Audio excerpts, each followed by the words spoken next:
সংস্কারের অভাবে মৃত্যুফার্দে পরিণত হয়েছে এই গুরুত্বপূর্ণ রাস্তাটি। কিছুদিন আগে নামমাত্র রাস্তা সারাইয়ের কাজ হলেও তা সম্পূর্ণরূপে আশানুরূপ না হওয়ায় ক্ষোভে ফেটে পড়েছেন স্থানীয় বাসিন্দারা। ড্রেন না থাকায় রাস্তাটিতে জল জমেই থাকে একটু বৃষ্টি হলেই। সবসময় ব্যবহৃত হয় এই রাস্তাটি। ব্রিজ থেকে যানবাহন নিয়ে নিচে নামতে গেলে এই রাস্তাটির দরকার। নিত্যদিনের ভোগান্তিতে গ্রামের সবাই। দ্রুত সংস্কার হোক এই রাস্তাটি, দাবি প্রত্যেকের।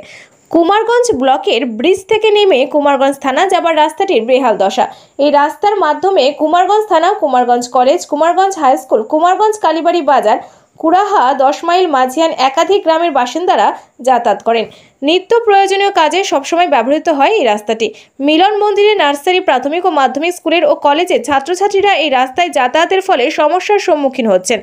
পাশাপাশি রোগীদের বড়হাট এবং বালুরঘাট হাসপাতালে নিয়ে যেতে ব্যাপক সমস্যার সম্মুখীন হচ্ছেন স্থানীয় বাসিন্দারা। বলছি যে এই রাস্তাটা এত ব্যস্ত রাস্তা যে এটার উপর দিয়ে 10 টাকার লরি, 15 টাকার লরি, 20 টাকার লরি এবং আমাদের যে কাজ হচ্ছে সে টন কে টন, 50 টন, 60 টন মাল নিয়ে গাড়িগুলো ঢুকছে। অথচ রাস্তার এই অবস্থা, দুই পাশে দুটো নালা হয়েছে আর নালাগুলো যে পাইপলাইন, সেই পাইপলাইনের জন্য সেখানে পাইপলাইন ভেঙে গিয়ে সমস্ত রাস্তার জল জমে এই রাস্তা দিয়ে লোক হাঁটতে পারে না। সব থেকে ব্যস্ত রাস্তা এটা।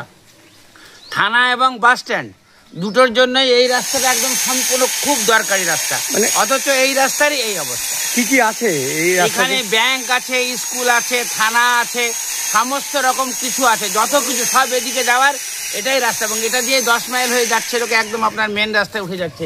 এবং এই রাস্তার এমন দুরবস্থায়, দুপাশে দুটো খাল, এতটুকু চওড়া রাস্তা, এইটুক রাস্তার মধ্যে এই রাস্তাটা কমসে কম বড় এবং কংক্রিট হওয়া উচিত। কারণ 18 টন, 20 টন, 50 টন অব্দি মাল এই রাস্তা দিয়ে যাচ্ছে, যাকে বলা যাচ্ছে না। কার সাথে ঝগড়া করবো, কাকে জানাবো? জানানোর কোনো রাস্তা নেই।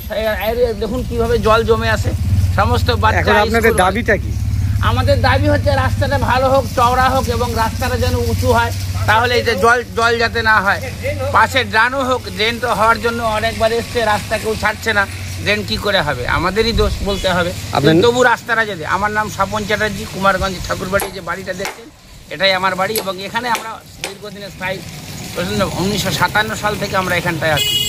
কিন্তু দেখুন কীভাবে এখান থেকে গাড়ি ঘোড়া রাস্তা সব সময়ের জন্য ব্যস্ত, কিন্তু কাউকে বলার কোনো কিছু না। এমনকি এখানে একটা বাম্পার দেওয়া উচিত। এই টার্নিংয়ের জন্য এখানটায় কতবার যে অ্যাক্সিডেন্ট হয়েছে তার কোনো ঠিক নেই। কীভাবে যে স্কুল যাচ্ছে, বাচ্চারা যাচ্ছে, মোটরসাইকেল এত জোরে আসে, কাউকে আটকানো যায় না। কাকে বলবেন, কি বলবেন, কাউকে বলে কোনো সুরাহা হচ্ছে না। একটা বাম্পার যে দিতে হবে, এ বলছে ও জানে, ও বলছে ও জানে, কেউ একটা বাম্পার পর্যন্ত দেয় না। যার জন্য অ্যাক্সিডেন্ট যে কতবার হয়েছে আমাদের থানার লোকেরা সব সময় জানে। গাড়ি অ্যাক্সিডেন্ট, বাচ্চা অ্যাক্সিডেন্ট, স্কুল মাস্টারমশাই অ্যাক্সিডেন্ট, সবগুলো এখানটা হয়ে গেছে। ধন্যবাদ।